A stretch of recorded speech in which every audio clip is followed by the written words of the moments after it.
Assalamualaikum and a very good morning everyone. So for this particular video, I'm going to explain you a bit about organ transplant, about MHC, and also about primary immune response and secondary immune response. Okay, meaning that if we are exposed to the new pathogen and if we are exposed to the same pathogen, okay, meaning that the exposure to the same pathogen for the second time. Alright. So first slide, why can a body receive transplanted organ? Macam saya pernah explain sebelum ni, if our, for example, if our kidney is failed, okay, so we require, biasanya lah kita boleh survive with one kidney. Okay, so let's say lah, if both kidneys fail and we require, in order to survive, we require to find a kidney donor. Okay, so untuk mencari kidney donor ni, yang mana mungkin kita dah jumpa, for example, adik-beradik nak bagi. Okay, then what will happen, if the transplanted organ yang kita terima tu, the transplanted kidney is rejected. Okay, dia dalam page 161 dalam buku you guys, so sila baca, it is part of self and non-self recognition. So apa yang menyebabkan the body will decide either it will be rejected or accepted is based on MHC set. Okay, sebab macam saya kata sebelum ni, every nak kata animal, okay, every dalam kingdom animalia kita ada MHC set. MHC set yang berbeza untuk setiap individu. Except yang mana untuk human kita nak kata identical twins sahaja share the same set of MHC. Okay, so untuk human the MHC set is called HLA. Dalam buku awak ni dia kata apa HLA, saya tak jumpa pula bahagian mana. Dia adalah human. L ni saya tak ingat, A pun saya tak ingat. Jadi yang ni saya akan share dengan awak HLA ni. Nanti saya akan share gambar, okay, apa maksud HLA ni. Okay, so HLA adalah refer kepada MHC set of human in which yang mana kalau tengok ya 100% similar adalah our identical twins because of we share the same set of DNA. Okay, we have because we both of us our identical twins, both of us are originated from the same placenta, share the same placenta and growing in the same placenta of our mother, and then the same placenta meaning that it comes from the same zygote. So meaning that from the same zygote comes from the same ovum and same sperm. Okay, so dua-dua kita dengan kembar kita samalah sebab kita berasal daripada zygote yang sama because of the division of cell tu kat situ, nak kata dia completely happens. It is not cell saja yang divide, dia sekali the plasma membrane outside the kita nak kata outside the zygote tu separated sekalian. Ni you guys can cari sendiri lah kalau you guys dah termenung dah apa yang dimaksudkan, yang mana satu yang boleh menyebabkan seseorang tu identical twins ataupun tak, ataupun dia memang dia adalah non-identical twins. Ini saya tak nak discuss, you guys cari sendiri. Okay, so yang inilah yang membezakan between self or non-self.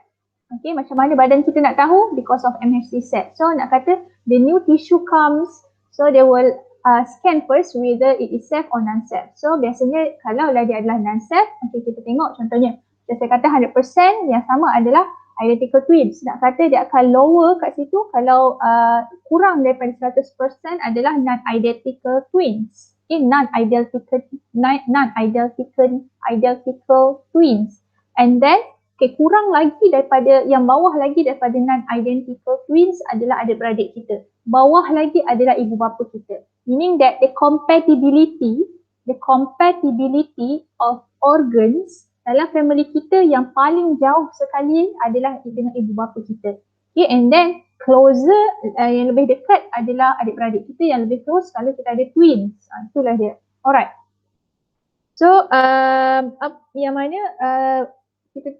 kalau buku awak ni nanti you guys bacalah cara untuk minimize, let's say lah if your transplanted organ is rejected, so what point yang last kan nombor awak. So there is a treatment to minimize rejection. So yang pertama adalah of course, first one is to find as much as possible. Okay, akan mencari as much as possible the MHC set. Of course lah dia akan datang pada ahli keluarga kita biasanya. Okay, so that's why awak kena baik-baik dengan family awak ni. Sebab mungkin awak nak kidney dia kan nanti. Okay, then second one is medicine use. Okay, kita akan gunakan drugs to immune suppress. Okay, kenapa body kita reject organ? Sebabnya dia adalah tanda body kita our immune system adalah sihat. Okay, sihat. So nak kata that's why dia boleh scan dan dia boleh detect it is non-safe tissue. So dia akan reject. Tu tandanya. So caranya adalah apa yang kita nak buat adalah doktor akan minta you guys ambil drugs. Contohnya adalah cyclosporine. So dia adalah immunosuppressant drugs yang mana dia akan suppresskan, dia akan it will lower our immune response so that tak aktif sangat. So that kita punya immune response lemah sikit. Kita akan lemahkan sikit supaya dia tak reject. Sebab apa kat sini sama ada awak sebab kita sangat-sangat perlu require our transplanted organ in order to survive. So nak kata in order to survive, awak kena immune system awak kena dilemahkan sikit lah. So biasanya kat sini side effect dia awak cepat demam, awak cepat selesema sebab immune suppress drugs yang you guys ambil tu. Okay, immune system kita rendah lah. Tapi organ yang kita terima accepted. Meaning that it is not rejected, not accepted 100% and not rejected 100%. Kat situ lah ya. So ada benda yang you guys kena, nak kata apa, ada benda yang kita kena tolerate. Kita kena tolerate, kita kena korbankan. Okay, so will you donate? So check lah sama ada you nak donate.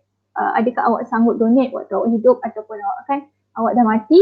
So nak kata silalah bersedia daripada sekarang, silalah buka mata yang sebenarnya sangat-sangat nice sangat kalau kita menjadi organ donor, especially kalau lepas kita mati lah, because of kematian kita nanti akan membantu ataupun akan menghidupkan mereka yang memerlukan untuk survive. So nak kata dalam Islam, so kita akan mengalir pahala kita. Okay, benda mati nak kata yang hidup dapat teruskan hidup. Okay. Next adalah why organ transplanted can be done between identical twins. Kenapa?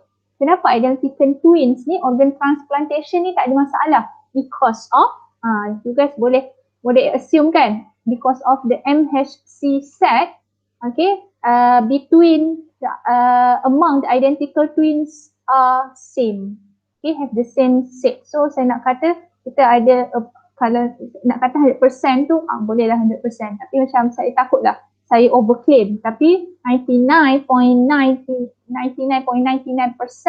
is similar to our identical twin. So there is no problem for the organ transplantation and no rejection will occur. Okay, and then if the MHC from the donor's organ tissue is recognized as foreign or non-safe, what is likely to happen? Apa akan berlaku? Tidak akan berlaku. Yang mana? Rejection. It will trigger immune response and it will result in the rejection. Ni masalah pada rejection lah.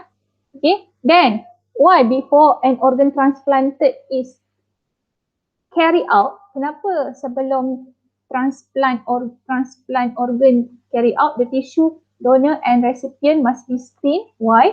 Because we have to find as closest as possible the histocompatibility. Ni istilah dia, the compatibility ataupun histocompatibility of MHC. Kita nak cari ke as close as possible MHC set to reduce the organ rejection. Okay, so nak kata the donor and the recipient must have more similar HLA combination. So kalau berbeza orang sangat jauh tu, nak kata kebarangkalian to be rejected by the recipient's body is likely high. Okay, susahlah yang kat situ. Alright, so antara salah satu how to reduce the rejection tadi adalah dengan ambil yang saya kata find as close as possible the MHC set matching. And then yang kedua adalah by taking immunosuppressant drugs. Kita akan ambil drug contohnya cyclosporine. Okay, and then ada ketiga cara dia adalah by having transplantation from animals organ. from animals organ or tissue into human. So ini istilah dia adalah xenotransplantation. Okay, xenotransplantation dia adalah sangat famous sebenarnya. Dan sebelum ni sebenarnya dibuat juga. Tapi ada masalah lah sebab kali ni problem dia adalah kali ni MHC set ni is completely different. Berbeza dengan manusia. Bukan saja nak kata sebab kita berbeza spesies. Bukan saja berbeza MHC set dah kali ni. Berbeza spesies. So dia nak kata sangat jauh. Okay, sangat jauh berbanding kita dengan manusia yang kita tak kenal tu, yang stranger tu, nak kata itu dah jauh. Apatah lagi yang ni kan. Tapi because of you have to survive. In order to survive, awak tak jumpa pun organ donor. And your time is ticking, meaning that there is not much time left. So kat sini you guys ada cara yang kedua, itu adalah xenotransplantation. Tak tahu lebih lanjut, baca sendirilah. So discover sendiri. Okay, and then inilah sebenarnya kita nak cover adalah primary and secondary immune response. Okay, untuk primary and secondary immune response ni, ini kita nak kata jenis-jenis untuk first time and second time exposure. First time and second time exposure. Okay, apa akan berlaku during the first time exposure to the antigen or pathogen? And what happened during the second time exposure to the same antigen atau pathogen tadi tu. Primary kita dah. And then contohnya, first time orang tu kena COVID-19, so dia akan jadi primary immune response. Dan orang tu dah sihat dah. Lepas tu pula, kali ni dia kena pula lagi COVID-19 virus, infected by COVID-19 virus. So dia akan masuk dalam kategori secondary immune response pula. Alright? Okay. So kita tengok point kat sini. Both humoral and cell mediated immune response, yang mana dia dalam kategori adaptive, okay? Dalam kategori adaptive immune response can involve in primary and secondary immune response. So maksudnya upon the first time infected with COVID-19, your humoral and cell-mediated immune response will be activated. And upon the second time exposure to the COVID-19, okay, kita akan kata dia secondary immune response. So, secondary immune response will activate humoral and cell-mediated immune response juga. So, dua-dua ni ada dalam primary dan secondary. Okay, so graph ni adalah graph yang paling popular yang mana you guys kena faham sebab bila you guys faham benda ni, barulah menjadi masyarakat yang berguna. Kalau tak menjadi masyarakat yang tak guna, sebab apa? Masyarakat yang akan menjadi yang claim anti-vax, antivirus, saya memang kata tak guna lah. You guys kena tahu sendiri kenapa.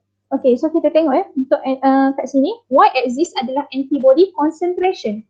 Tahu, penting saya kata setiap kali dapat graf, tengok dulu apa y-axis and x-axis dia. So for the y-axis is antibody concentration. Okay, antibody concentration. So we talk about in blood or in limb. Okay, and then ini adalah masa dia. For the x-axis is time. Kita consider as days lah, unit dia adalah days. Okay, so kita tengok pertama, first exposure to the antigen A. Contohnya kat sini kita letak COVID-19 sebab you guys semua boleh relate kan COVID-19 as antigen A. Means bukan ke COVID-19 tu adalah pathogen? Yes. Bila dia masuk dalam, kenapa dia boleh jadi antigen lepas tu? Kita tahu proses yang kita dah belajar sebelum ni, in which upon the exposure to the pathogen, contohnya adalah COVID-19, so what will happen? Okay, apa akan berlaku? So bila dia masuk dalam badan kita, so dia akan masuk ke dalam darah. So nak kata antibody will neutralize or undergo opsonization or undergo complement system. Ni you guys kena recall balik bahagian depan antigen antibody interaction. So nak kata diorang tu adalah yang akan bila jumpa, dia memang ada dalam darah. So apa yang berlaku bila diorang bertemu dengan virus COVID-19 dalam darah, so diorang akan clump mereka. Dia akan clump menyebabkan COVID-19 ni the virus terikat kaki tangan, macam dia tak adalah kaki tangan kan. So basically macam kalau manusia ni kaki tangan kena ikat, mulut kena sumbat. Maksudnya apa? You guys tak mati lagi, COVID-19 tak mati lagi, tapi dia inactivated, meaning dia tak boleh secrete substance or chemical or cytokines. Bukan cytokine untuk blood cell. Dia tak boleh menyebabkan COVID-19 cannot release toxin yang menyebabkan kita sakit. Okay, and then what will happen? Macrophage. Okay, macrophage yang memang ada dalam darah, macrophage will come and engulf. Okay, macrophage will come and engulf and digest via hydrolytic enzyme yang mana dia akan digest. So bila digest tu berlaku, dia menjadi antigen. Okay, akan menjadi antigen. So sekarang ni lah, that's why kita panggil antigen. Okay. Okay. And then what will happen? Upon exposure to the first antigen, for example, COVID-19. Okay, awak boleh tengok ya, concentration, what exists kat sini, concentration of antibody in blood sangat sikit. Nak kata almost none. Maksudnya ada tapi sikit. Okay, maksud kat sini kalau 10 to the power of 9 about 1, macam tu about 1 kan. Tapi mustahil lah satu saja antibody ada. Tapi kita nak kata sangat sikit kan, sikit je. Okay, and then what will happen? What will happen? Dia start untuk naik. Okay, dia start untuk naik. Okay, start untuk naik. Yang mana kenapa kat sini slow? Okay, yang ni saya akan cerita slide lepas lah. Okay, kita tengok dulu. Upon exposure, so nak kata warna biru yang pertama ni adalah primary immune response towards antigen A, towards COVID-19. So if you look at here, primary immune response is slow and low. Perlahan dan sikit sahaja concentration of antibody produce. Dah lah lambat. Sikit pula tu. Kan? And then, dan mana dia akan, the peak happen between 14, after 14, nak kata 14 to 21, dia punya peak dia hampir 3 minggu. So kat sini lah nak kata antibody tu baru akan melawan. Dan ni awak akan confirm sakit. Okay, biasanya bukanlah nak kata confirm sakit. So basically kat sini awak akan sakit menunjukkan simptom sebab body kita tengah melawan. So awak memang akan rasa sakit, lemah, demam tu semua adalah sebab body kita tengah melawan kat situ. And then what will happen after kita nak kata start daripada third week, so dia akan decrease. Okay, sebab infection tu dah mula berakhir. So dia akan slow. Dia akan turun balik, akan reduce. Antibody concentration reduce. And what will happen if berlaku second exposure towards antigen A, towards COVID-19. Awak dah elok dah. Lepas tu awak expose lagi. Towards the same exposure towards antigen A ataupun COVID-19. So awak boleh nampak kat sini, consider ini adalah hari 28 kan. So kita letaklah hari kosong balik. And then nak kata less than 1 week, about 3 days later, suddenly your antibody concentration peak. Dah lah cepat. This one is rapid and fast. Rapid to fast lah and high. Okay, high concentration of antibody produced. Rapid and high. Apa kat sini? Kenapa? Okay, kalau if you still remember step 1 sampai 9 yang saya dah explain tu, kat sinilah dia step 1 until 9 is here, which is involve antigen recognition. And bila antigen recognition ni berlaku, yang mana finally dia akan menghasilkan memory cell of B cell, memory cell of T cell, helper T cell, cytotoxic T cell, so semua ada memory. Okay, dia dah learn and store the information. And then once or second time you expose to the COVID-19, dia akan skip antigen recognition guys. That's why tak ada step 1 sampai 9. Dia dah stop. Okay, bukan dia dah stop. Memang at first tak ada. Sebab nak kata serangan ataupun attack, our immune response start to attack starting from memory cell. Dia akan start dengan memory cell kat sini. Okay, kita dah ada memory. So the memory cell, dia dah ada identification atau recognition of COVID-19. So second time COVID-19 ni diserang, so dia cepat je. Senang katalah macam ni. So kalau mula-mula awak macam sekarang ni, let's say lah, awak tengok seorang kawan awak daripada belakang, agak-agak awak boleh kenal dia tak? Siapa? Dah kenal kan? Nak kata cepat je.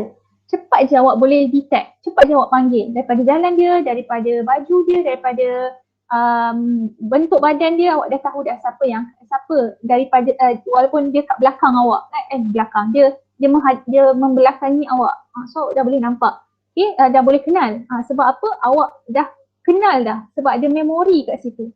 Awak dah ada macam kalau kita punya tengah cerita ni ada memory cell, dah kenal dah. Okay, that's why macam awak dah boleh panggil dia, woi. Macam sebelum ni awak ambil masa untuk kenal dia kan, awak tak akan semudah woi macam tu je. Awak akan try untuk identify first, perkenalan kan. Macam awak nak kenal kawan awak tu bukanlah sehari dah terus rapat kan. So kata ada beberapa hari juga recognition tu berlaku. Sama juga dengan immune response kita. Kita ada antigen recognition dulu tu untuk create the memory, create memory cells, and then upon exposure bila awak jumpa balik kawan awak tu, awak dah ada memory dah. Sama juga dengan immune response upon exposure to the same antigen balik, dah cepat dah. Okay. So apa effect dia adalah dia ada rapid and high concentration. Okay. So apa akan berlaku kalau apa akan berlaku kalau awak expose dengan antigen B pula? Kalau antigen B maksudnya awak jumpa bukan COVID-19, kali ni awak expose dengan apa contohnya, awak expose dengan virus apa-apalah, okay, ataupun bakteria apa-apa. So apa akan berlaku? Kat mana akan bermula? Awak akan bermula sebagai primary immune response. Ya, awak akan bermula balik sebagai primary immune response sebab kita tak ada memori. Okay, our memory cells of B cell and T cells tu tak ada memori pasal antigen ataupun patogen yang masuk. Okay. So inilah dia summary untuk primary immune response. Dia kata it happens upon the first exposure to the new antigen. For example, if you take, let's say lah, awak tak pernah kena COVID-19 lagi, and then kita sekarang ni tengah menunggu turn untuk ambil vaksin, which is the first dose. So first dose ni dia okay, apa ada dalam vaksin? Ni persoalan dia. Anti-vaksin memang anti betul dengan vaksin kan? Soalan anti-vaksin. Ada apa dalam vaksin ni? Okay, kenapa vaksin ni kena ambil? Kenapa? Okay, ada apa dalam vaksin? Okay, ada you guys boleh cari sini ada apa dalam vaksin ni. Dia ada, kita nak kata, saya share apa insight dia? Ni dia. What do you think the content of vaccine? Okay, first one is the dead pathogen. The dead pathogen, not the active one, not the living one, not the healthy pathogen. It is the dead one, or it is the weakened pathogen. Pathogen tu masih hidup, however it is weakened, telah dilemahkan, and mungkin juga ada the collection of component of pathogen or antigen. Kalau component tu adalah antigen lah kan. Okay, so inilah dia, meaning that awak selamat pun sebab patogen ataupun antigen yang ada dalam vaksin either dilemahkan, dimatikan atau telah being digested or being fragmented to become antigen. So actually you safe. Kenapa kita kena ambil vaksin? Salah satu sebab you want to start the primary immune response. Itulah reason kita kenapa kita kena ambil vaksin, sebab kita nak primary immune response tu already. We want to start the primary immune response so that we can produce, our body can produce memory cells of B cells and T cells. Okay, ini yang kita nak. Kita nak ada memory. So let's say lah kalau awak kena okay, let's say apa akan berlaku kalau awak ambil vaksin? Okay, awak dah complete vaksin, lepas tu adakah awak takkan kena COVID-19 tu? Of course lah kena.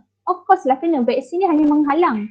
Vaksin akan menghalang, meaning that kalau awak dah ambil vaksin, awak akan, insyaAllah lah, kalau awak dapat COVID-19, awak tak akan mati.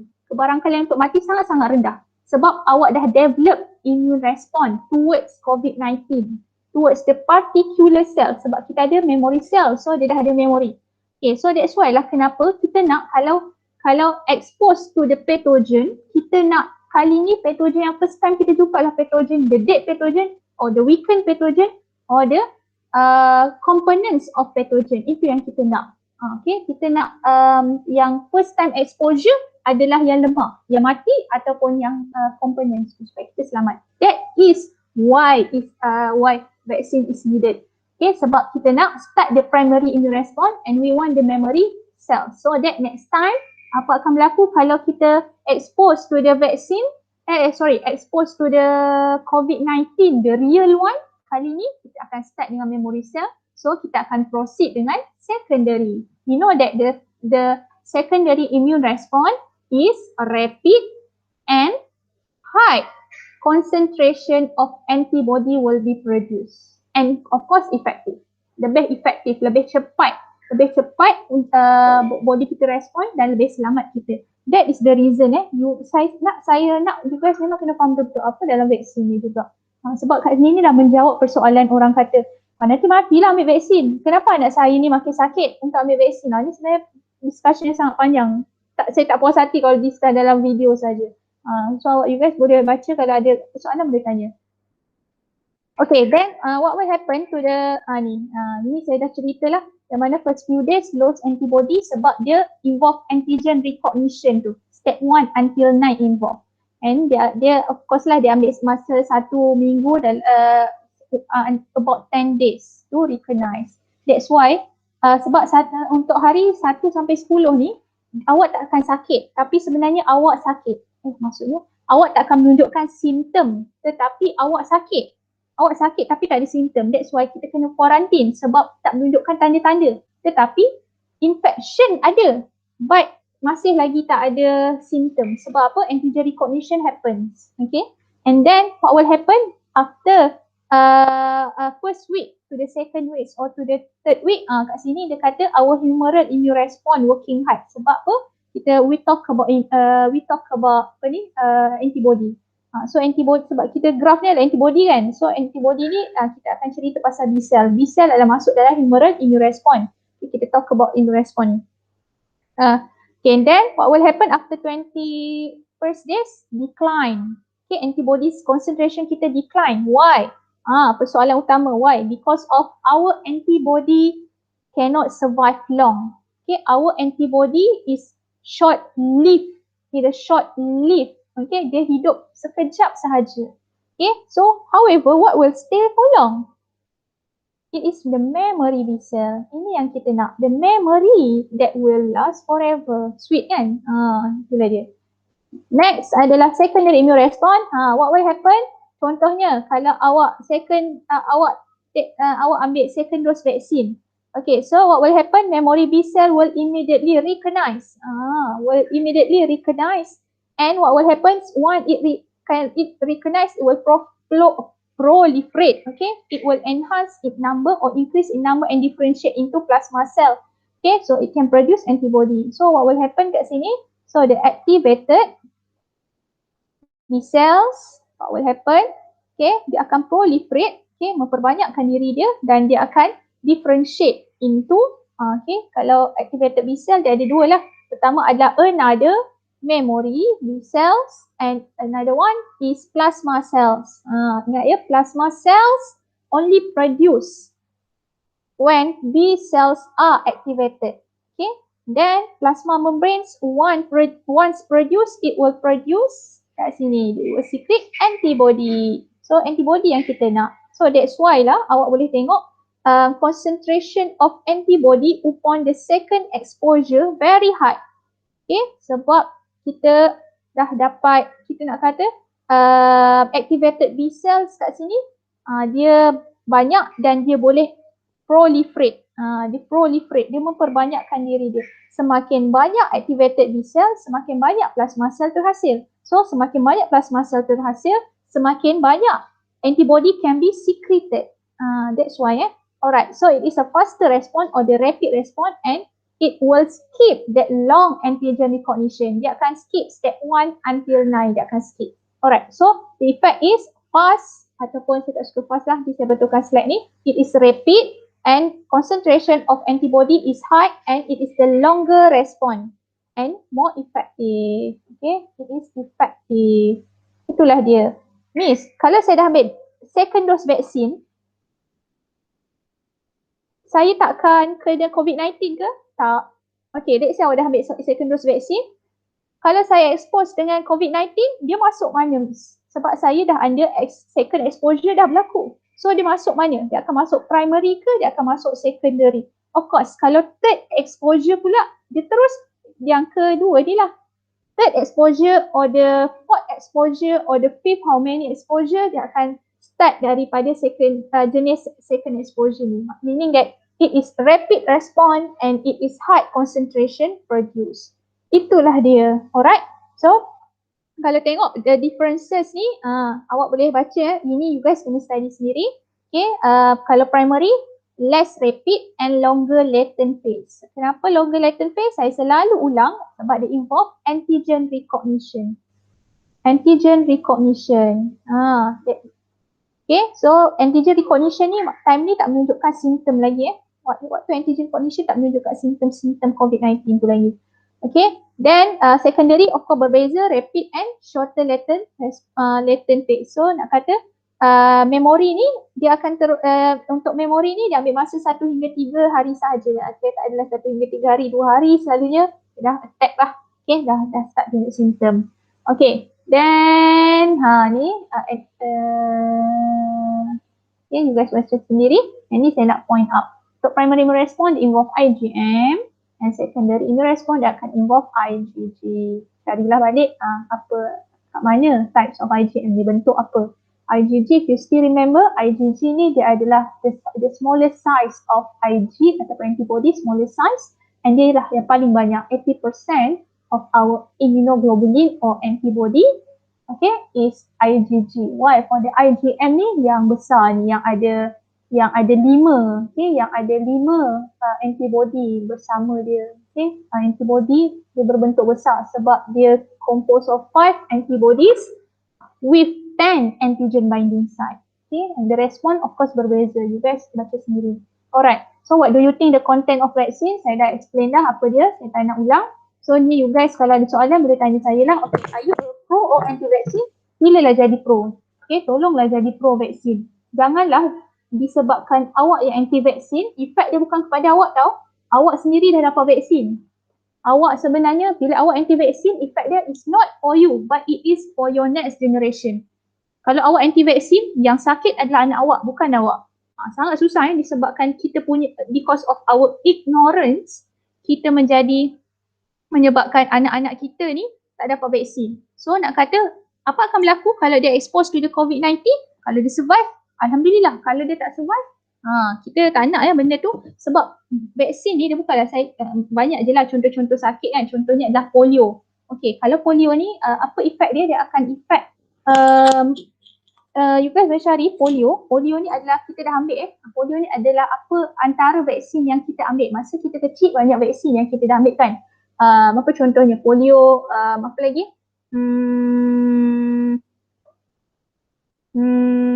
Apa 3 serangkai tu, antara rubella tu dah ambil kan.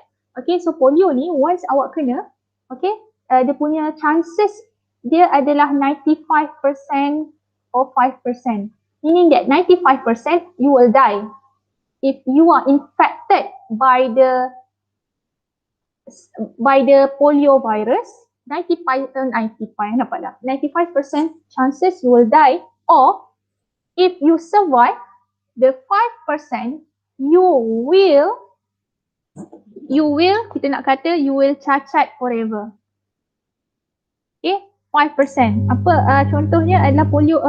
Polio yang kita akan bagi contoh gambar yang mana contohnya seseorang tu nak kata dia akan affect limb kita. Dia akan menyebabkan kaki tak boleh berguna. So nak kata sepanjang awak hidup, awak akan berjalan menggunakan tangan. Itulah efek polio. Ada juga dia survive polio yang mana kita panggil dia metal lung tak silap kita. Saya sebab short time untuk saya explain pasal tajuk ni, sebenarnya sangat panjang lah discussion, kita boleh explain, kita boleh argue banyak benda. Nanti saya akan tambah-tambah sikit gambar-gambar yang ada kaitan dengan vaksin ni. Okay. So which one defines you? I hope it is the pro one. Kalau awal anti-vaksin, so learn something. Miss, kenapa ada orang yang lebih sakit untuk vaksin? Of course lah, nak kata bila even though awak ambil vaksin, awak akan menunjukkan tanda-tanda simptom lah. Maksudnya sometimes awak akan demam. Awak akan demam sebab body kita respon dengan vaksin, the content of the vaccine. Awak akan tunjukkan rasa demam contohnya lah kan, itu antaranya. Okay, tapi nak kata demam setakat demam je, tak adalah efek sampai awak tak boleh bernafas terus ke ataupun yang severe effect. So at least mild effect berlaku. Alright, then apa saya nak bagi tahu lagi macam sebelum ni saya ingat lagi lah isu pasal sekolah ada pasal yang sebelum ni kerajaan lama okay, saya kena record juga lah pasal kerajaan sebelum ni, the previous kerajaan, previous government ada menerima idea yang bahawa since terlalu ramai anti-vaksin, diorang nak kata, so parents yang anti-vaksin, yang tidak vaksinkan anak-anak ke sekolah, anaknya tak boleh dihantar ke sekolah kerajaan. Maksudnya kita sekat anak-anak ni daripada masuk ke sekolah. Sebab apa? Nanti dia akan menyebabkan, dia boleh pembawa, dia boleh menyebabkan bila anak-anak dia sakit nanti, anak dia menyebabkan anak-anak orang lain tu sakit. Sebab kat situ orang tak nak benda tu berlaku. Okay, maksudnya tak payah sekolah, itu adalah sebagai denda kepada ibu bapa. Tapi nak kata apa yang berlaku kerajaan sebelum ni buat, okay, KPM nak kata Menteri Pendidikan Dr. Masri Malik, saya sukalah bila dia explain balik kan kenapa. Mula-mula saya bersetuju dengan idea tu sebab saya nak semua orang ambil vaksin. Tapi lepas tu saya sukalah jawapannya, terus persepsi saya berubah sebab dia kata yang kita nak denda adalah, yang kita nak denda adalah ibu bapa, bukannya anak-anak. Okay, kenapa? It is because of parents ignorant, we want to punish the children. Kenapa kita nak punish anak-anak sedangkan anak-anak ni lah yang tak menerima vaksin disebabkan parents dia. Patut yang kita punish adalah parents, bukan anak-anak. So since anak-anak tu nanti tak pergi ke sekolah, dia nak jadi apa? Dia siapa nak bagi tahu yang vaksin tu perlu? Siapa nak ajar dia vaksin tu perlu? So nak kata cycle is the stupid cycle will keep on repeated. Okay, will keep on cycling. So kita nak stop the cycle, the stupid cycle tu Okay. Then satu benda lagi untuk vaksin ni, bila awak US ambil, doktor akan check lah, dia akan check yang memang ketika tu awak tak demam, tak ada critical illness yang menyebabkan vaksin tu, efek vaksin tu still lagi menyebabkan kita rasa sakit sikit-sikit lah. Okay. Tapi memang waktu awak ambil vaksin memang sepatutnya awak sihat. Contohlah kucing saya. Okay, memang kucing saya semua saya vaksin kan. Diorang ambil 3 kali vaksin. So kalau bawah, kucing biasanya kalau bawah setahun dia akan 3 kali divaksinkan. Tengoklah ada klinik 2, sebenarnya 2 je cukup. Okay, so apa karakteristik, apa ciri-ciri kucing, saya bagi contoh kucing lah kan. Kucing saya bila dibawa, doktor akan pastikan dia tak demam. Okay, dia tak ada kutu. Maksudnya dia memang betul-betul bersih dan sihat untuk bersedia menerima patogen tu. Tu dia. So karakteristik bukanlah maksud kenapa awak semakin sakit, anak saya semakin sakit. So kat situ ada problem lah, anak dia yang sakit. Maksudnya bukanlah anak dia mungkinlah tak kuat. So body immune system dia tak berapa kuat. So kat situ ceritanya panjang, saya tak nak cerita semua benda dalam ni. So you guys baca sendiri. Okay, so thank you everyone. Okay, so tamat dah topik kita yang ke-11 yang terakhir ni. Okay, if you've got any question, do let me know. Okay, Assalamualaikum.